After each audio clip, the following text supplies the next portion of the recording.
Artificial intelligence is transforming the way organisations operate, from optimising workflows to enhancing customer engagement and strategic decision making across all industries, really. Joining us today is Hawker Zafer from Squirro. It's good to have you with us.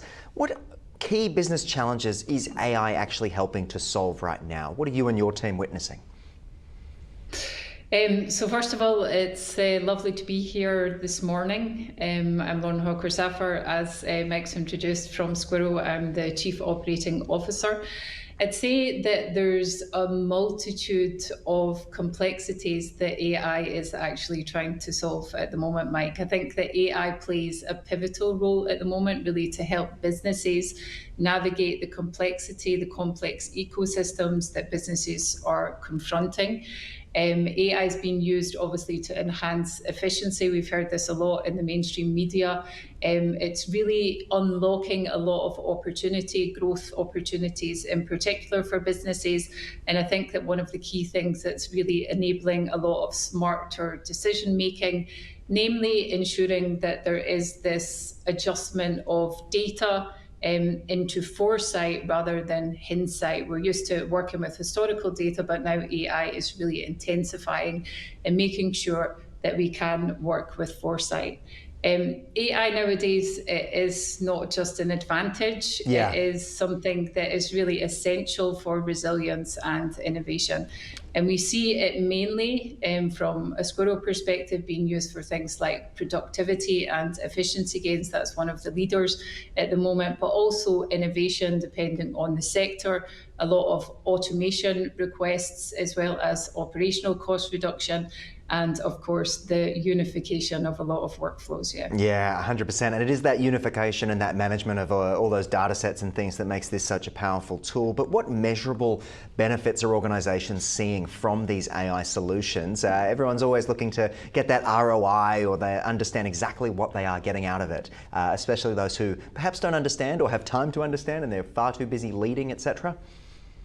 Of course, I think that that's the key concern for a lot of organisations at the moment. When AI became mainstream, we went through 2024, it was a lot of pilots, a little bit of MVP testing where artificial intelligence could have a real impact. But now in 2025, we've seen that organisations are really using AI, as you've mentioned, to try and achieve these tangible results. And these things are like measurement on faster project delivery. We've got a lot of ROI that's seen on a reduction of operational costs. That might be through automation. It might be also through efficiency in workflow. Minimization. We've also got improved forecast accuracy, real ROI impacts on that.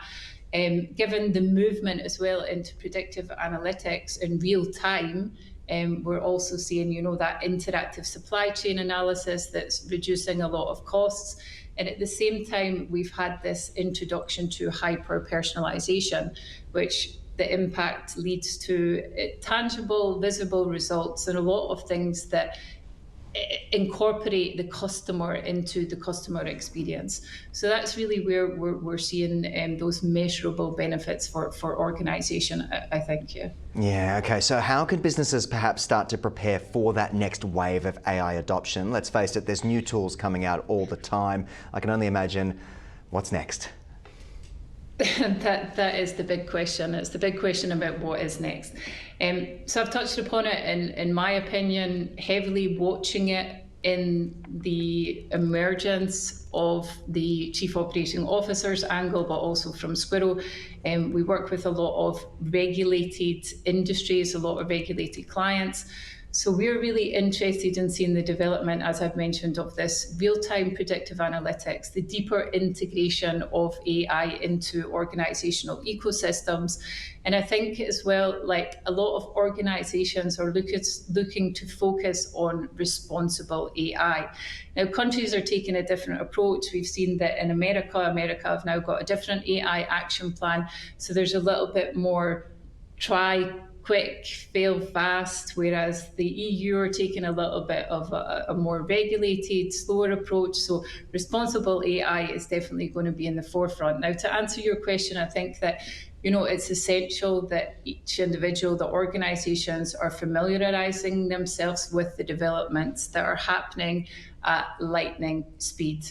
I think it's important that there are AI specialists definitely on the executive board. We've seen a lot of motion where executives are now immediately looking to ensure that there is an AI partner on decision making from with a the bit of board down. oversight. Yeah. Lauren, Exactly. That regulation and guardrails are really crucial in that, yeah. And I'm glad you've touched on that. It's a perfect spot to sort of leave it for us. But I also want to ask where people can go to find out more about Squirro, just in the interest of time.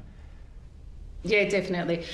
So they can access Squirro on squirro.com. We've also got an award-winning podcast, which is Redefining AI. It's in its 4th season. There's a lot of accessible episodes that you can start to educate yourself on the development of AI. But visit us there and learn about how we're making sure that there is that approach to secure, private and scalable AI in organisations.